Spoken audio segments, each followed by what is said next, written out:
네, 대중문학의 산 증인이시죠. 배우 송승환 씨 모셨습니다. 안녕하십니까? 네. 네, 지금 뭐 9년 만에 연극 더 드레서로 무대에 복귀하셨습니다. 지난 18일에 공연을 시작했으니까 한 2주 가까이 진행이 됐거든요. 네. 무대에 다시 선 소감은 어떠십니까? 뭐 오랜만에 무대 위에서 연기를 하지만 사실은 제작을 하고 기획 일을 하면서도 늘 극장에 있고 무대와 분장실을 오고 갔기 때문에 예. 오랜만에 하는데도 아주 그렇게 낯설지는 않은 것 같습니다. 오늘도 공연을 하시는 건가요? 네, 공연하죠. 날마다 공연을 하시는. 네, 내년 1월 3일까지 일요일만 빼고 매일 밤 공연을 합니다. 체력적인 부담은 없으십니까? 뭐 아직은 견딜만 한데요. 보니까 제가 아까 살짝 엿들었는데 그 워낙 팬들이 반기시다 보니까 N차 관람을 하는 팬들도 많으시다고 들었어요. 이게 뭐 팬들은 무대에서 선생님을 다시 뵙는 게 좀 감회가 남다른 것 같습니다. 네, 아무래도 오래전부터 제 연극을 봐주셨던 팬들도 이제 저와 함께 나이를 함께 먹어가잖아요. 예. 네, 오랜만에 제가 무대에 있으니까 반갑게 찾아와 주셔서 너무너무 감사드립니다. 예. 그 연극 더 드레서는 어떤 작품인지 좀 간략하게 소개 좀 부탁드릴게요. 네, 로나 워드라는 작가가 2차 대전 때 그 셰익스피어 레파토리를 공연하는 셰익스피어 전문 극단의 이야기를 쓴 작품인데요. 예. 바로 그 극단의 노 배우와 그리고 노 배우를 옆에서 보필해주는 의상 담당자 두 사람이 이제 리어왕 공연을 올리는 날 저녁에 일어나는 일, 그 몇 시간 동안에 일어나는 일을 무대화한 그런 작품이죠. 예. 근데 그때 그 극중의 배경이 그 전쟁 상황 속에서도 연극을 하는 거잖아요. 근데 네. 지금도 뭐 우리는 코로나19라는 어쩌면 소리 없는 전쟁을 치르고 있는 상황에서 살고 있는데 네. 뭔가 지금 우리가 살고 있는 시대에서 연기를 하신다는 게 좀 남다를 것 같기도 하고 그런 생각이 듭니다. 네, 저희가 연습을 하면서도 그 작품에 있는 1940년대 2차 대전 때의 상황과 예. 지금의 상황이 물론 전쟁은 아니지만 굉장히 흡사한 그런 장면이 많이 등장을 해요. 예. 그때도 굉장히 어려운 상황에서도 영국의 연극인들이 참 어렵게 이 공습 경보가 울리는 가운데도 막을 올리고 저희도 지금 굉장히 어려운 상황에서도 연극인들이 꾸준히 연극 작품을 올리고 있거든요. 이런 점들이 굉장히 많이 흡사하죠. 그래서 제가 그 선생님 뵙기 전에 뭐 여기저기 좀 찾아보니까 나이든 배우의 역할이라서 이 작품을 선택했다. 또 네. 이렇게 인터뷰를 하셨더라고요. 네, 그 리어왕을 연기하는 선생님 역할을 하시는데 극중 내용을 보면은 뭐 227번째 공연을 앞두고 뭐 이상한 행동을 보입니다. 그러니까 첫 대사가 갑자기 생각이 나지도 않고 뭐 길에서 쓰러지거나 뭐 기억을 못 네. 하기도 하고요. 이 역할을 하시면서 실제로 뭐 어떤 느낌이 좀 드셨는지. 뭐 사실 배우들이 그런 어려움을 겪을 때가 많죠. 예. 물론 이 작품처럼 뭐 제가 아직 치매가 온 적은 없지만 예. 그러나 과거에 공연할 때도 지방 공연을 갔다가 낮 공연 끝나고 식사를 했는데 바로 식중독이 걸려서 예. 온몸에 막 발진이 나고 열이 나는데도 저녁 공연을 했던 그런 경험도 있고요. 또 극심한 통증에 시달리면서 공연을 했던 경험도 있는데 예. 뭐 바로 그런 게 배우가 어쩔 수 없이 관객과의 약속을 지키기 위해서 무대에 서는 그런 운명 같은 거죠. 이 작품에서도 굉장히 공연을 하기 힘든 그런 상황까지 가는데 결국은 무대에 오르거든요. 그 과정이 때로는 코믹하기도 하고 때로는 또 감동적으로 관객들에게 전달이 되는 것 같습니다. 예, 어쩌면 운명 같은 것이다라는 말씀이 좀 가슴에 좀 들어옵니다. 네. 저희도 생방을 하다 보니까 그렇죠. 그런 일이 좀 왕왕 있습니다. 네. 작품 속으로 들어서 좀 얘기를 해보겠습니다. 그 연극 속에서 굉장히 의미심장한 대사들이 좀 있는 것 같아요. 그래서 저의 경우에는 뭐 인생에서 가장 아름다운 일은 누군가에게 기억되는 것이다. 네. 뭐 버티고 살아내라. 몰아붙이지 마. 뭐 이런 대사들이 좀 가슴에 와닿던데 실제로 선생님께서 연기하시면서 어떤 대사를 할 때 가장 좀 마음이 울리시던가요? 뭐 아마 관객 여러분들마다 좀 느낌이 다르실 거예요. 예. 관객의 연령층에 따라서도 귀에 와서 마음에 와서 박히는 대사가 또 좀 다를 것도 같고요. 사실 제 경우에는 저도 이제 나이를 들어가니까 이 작품의 고통과 죽음에 대한 얘기도 많이 나오는데 예. 이제 그런 얘기에 아무래도 관심이 가게 되고요. 마지막 부분에 내게 남은 게 아무것도 없어라는 대사가 굉장히 공허하면서도 나도 세상 떠날 때는 어떤 얘기를 할까라는 생각을 많이 하게 되더라고요. 예. 그래서 제 마지막 대사가 내게 남은 게 아무것도 없어라는 대사인데 저는 그 대사가 요즘 굉장히 곰씹어집니다. 저도 왠지 곱씹게 좀 그런 대사인 것 같습니다. 내게 남은 게 아무것도 없어. 이런 맥락과도 좀 연결이 될까요? 사실 송승환이라는 이름과 난타 공연과 좀 때려야 뗄 수 없는데 네. 이번에 코로나19 때문에 난타 공연이 23년 만에 멈췄다고 해요. 제작자로서 올 한 해 너무나 힘드셨을 것 같은데 어떠셨나요? 네, 뭐 저뿐만 아니라 모든 공연 관계자들이 다 힘든 한 해를 보내고 있죠. 그렇죠. 그 어느 때보다도 힘든 그런 한 해고 난타도 정말 23년 만에 처음으로 이렇게 장기간 극장 문을 닫았거든요. 예. 뭐 12월에 조심스럽게 다시 문을 열기 위해서 상황을 보고는 있는데 아무래도 난타는 7, 80% 관객이 외국인 관광객이었기 때문에 예. 본격적으로 문을 여는 건 역시 공항이 열려야 가능할 것 같아요. 지금으로서는 뭐 정말 버티고 살아남아서 예. 빨리 코로나가 종식되기를 기다리는 수밖에 없는 것 같습니다. 예, 뭐 제작자도 힘들지만 배우나 스태프들도 너무나 힘들 것 네. 같거든요. 당연한 얘기지만 어떤 어려움을 가장 토로하던가요? 뭐 아무래도 공연을 못 하게 되고 또 방역 수칙을 지키기 위해서 한 자리 뛰어앉기를 하다 보면 그만큼 또 수익 면에서도 굉장히 힘들고요. 그래서 이 공연 배우 스태프들은 거의 다 프리랜서들이잖아요. 예. 그래서 이런 프리랜서들한테도 어느 정도 최저 소득이 보장된다든가 혹은 또 지난해 소득에 대해서 어느 정도는 좀 보존을 해준다든가 예. 이런 정책이 있었으면 참 좋겠다는 생각을 하죠. 물론 뭐 문체부 공무원 여러분도 잘 알고 계세요. 그런데 항상 이런 정책이 예산이 문제인 것 같아요. 그렇죠. 우리나라 문화 예산이 굉장히 다른 나라에 비해서 적은 걸로 잘 알고 있거든요.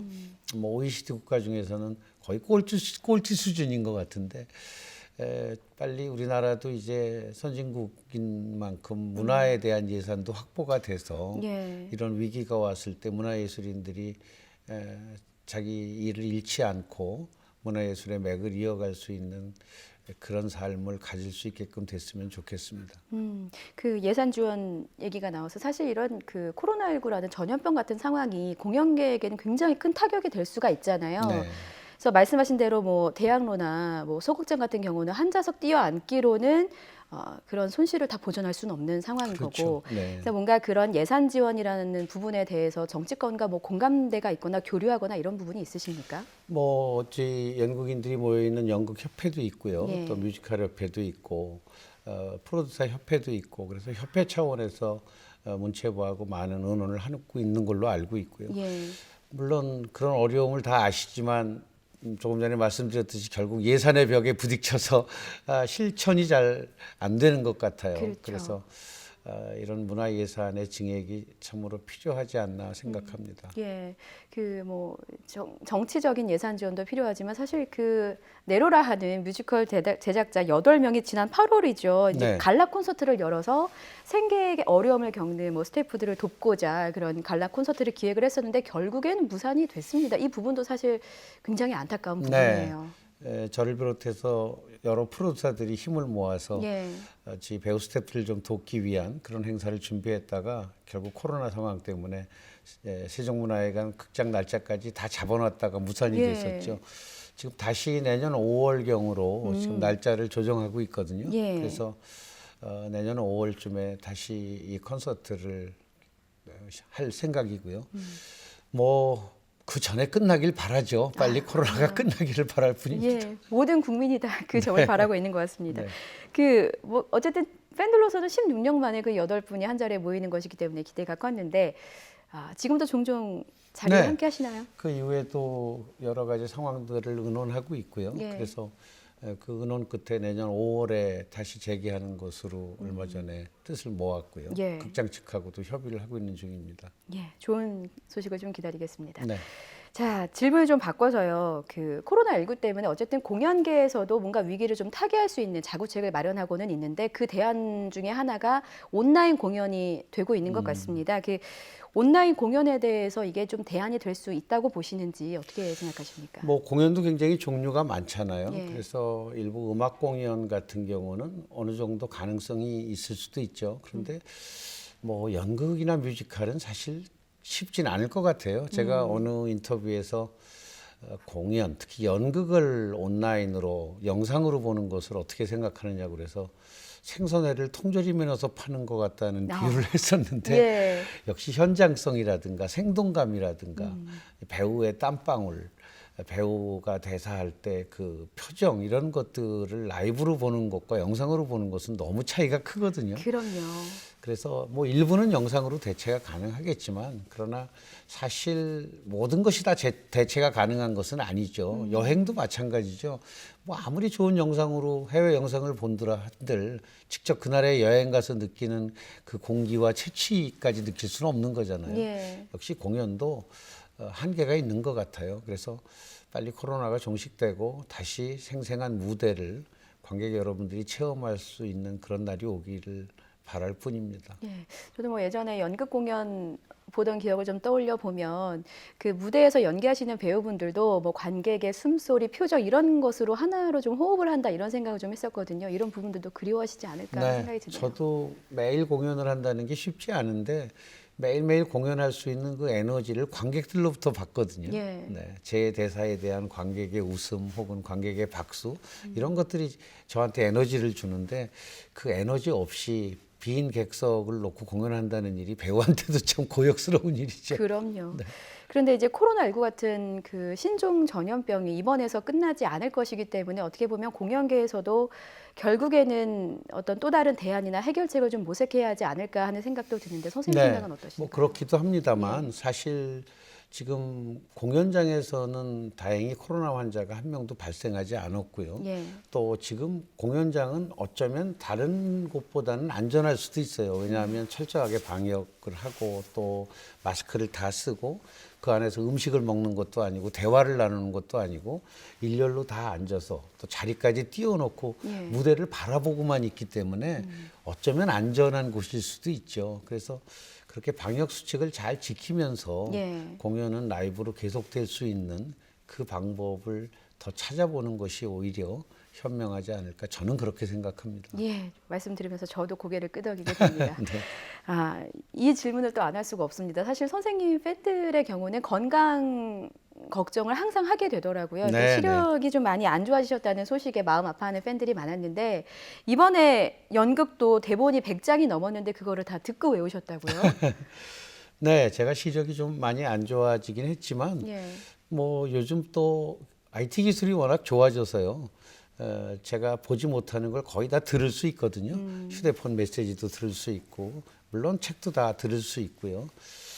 그래서 뭐 크게 불편함 없이 살고 있고요. 이번 공연도 물론 대본을 제가 못 보지만 들을 수 있어서 그래서 다 들으면서 외웠죠.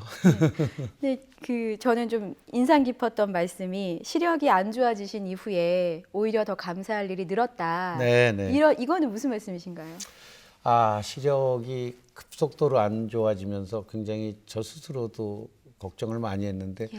작년 말부터 이제 그 나빠지던 게 멈췄어요. 그렇게 멈추고 나서 어느 날 아침 일어나서 창밖으로 파란 하늘을 보는데 저도 모르게 입에서 감사합니다, 고맙습니다 소리가 나오더라고요. 제가 그 파란 하늘을 볼 수 있다는 게 예. 너무 감사하고 고맙고 또 이번에 연극을 하면서도 상대 배우의 얼굴이 안 보이지만 그래도 들을 수 있잖아요. 예. 그래서 제가 같은 감정의 교류를 하면서 연기를 할 수 있거든요. 그래서 들을 수 있다는 게 또 고맙고요. 그래서 아마 제가 고맙고 감사한 일이 많아진 것 같습니다. 아, 정말 뭔가 고통 속에서 피어난 꽃이 이렇게 아름답구나 뭐 이런 생각도 선생님 보면서 좀 하게 됩니다. 아, 이번에 복귀하시면서 나는 배우다. 이제 인생 산막이 시작됐다. 뭐 이런 말씀을 하셨거든요. 네. 뭐 그동안 뭐 제작자, 연출자 여러 많은 일들을 해오셨지만 앞으로는 배우로서의 삶에 주력하겠다 이런 메시지로도 좀 읽혔습니다. 맞습니까? 네, 그동안 뭐 여러 가지 일을 많이 했지만 저는 아역 배우로 시작을 해서 이제 노역 배우로 끝을 내야 될 게 아닌가 그런 생각이 들고요. 예. 아무래도 나이가 들면서 이제 여러 가지 일을 많이 하는 것보다는 제가 잘할 수 있고 제가 좋아하는 일 한두 가지에 좀 몰입하는 게 필요하다는 생각이 들어요. 많은 일 중에 제가 가장 자존감을 느낄 수 있고 또 몰입할 수 있는 일이 연기이기 때문에 앞으로는 연기 활동을 좀 많이 할 생각입니다. 그럼 혹시 그 차기작을 또 염두에 두고 있으신 게 있으신지 네? 궁금합니다. 차기작. 차기작이요? 예. 뭐 이 작품 시작하니까 몇몇 프로덕션에서 작품 제의를 하고 있어서 예. 지금 어떤 작품을 다음 작품으로 할지 그 대본을 좀 검토하고 있는 중입니다. 선생님께서 작품을 고르는 기준을 혹시 여쭤봐도 될까요? 이번 드레서라는 이 공연도 제가 작품을 골랐는데요. 예. 우선은 작품이 관객에게 줄 수 있는 감동과 재미가 역시 가장 중요하겠죠. 예. 또 배우 입장에서는 제가 몰입할 수 있는 여지가 있는 그런 역할인지 그런 것들이 중요한데 이번 드레서는 정말 하고 싶은 노역이었어요. 사실 노역은 젊을 때는 하고 싶어도 못 하잖아요. 그렇죠. 그만큼 이번 작품의 이 선생님이라는 역할은 제가 정말 하고 싶은 욕구가 커서 이 예. 작품을 선택하게 됐죠. 네, 이렇게 또 배우 송승환의 인생 3막을 응원을 하면서 저희 끝으로 요즘 코로나가 너무 오래 지속이 되면서 네. 시청자 여러분이 굉장히 경제적으로 심리적으로도 많이 힘들어 하시거든요. 시청자 여러분께 좀 희망이 되는 응원의 메시지를 남겨주신다면요. 네, 제가 워낙 긍정적인 사람이라서 예. 코로나는 유행병이잖아요. 유행은 언젠간 끝나게 마련이고요. 또 이제 저는 좀 끝이 보인다고 생각해요. 백신 얘기도 나오고 있고 치료제 얘기도 나오고 있고요. 잘 버티고 살아남는 거. 이제 끝이 보이니까 조금만 더 참으면 되지 않을까 싶어요. 저희 공연 대사 중에서도 버티고 살아남자는 말이 많이 나오거든요. 예. 여러분도 잘 버티고 살아남으시길 바랍니다. 예. 버티고 살아남는다. 희망의 메시지를 전한 배우 송승환 씨 만나봤습니다. 오늘 말씀 잘 들었습니다. 네, 감사합니다.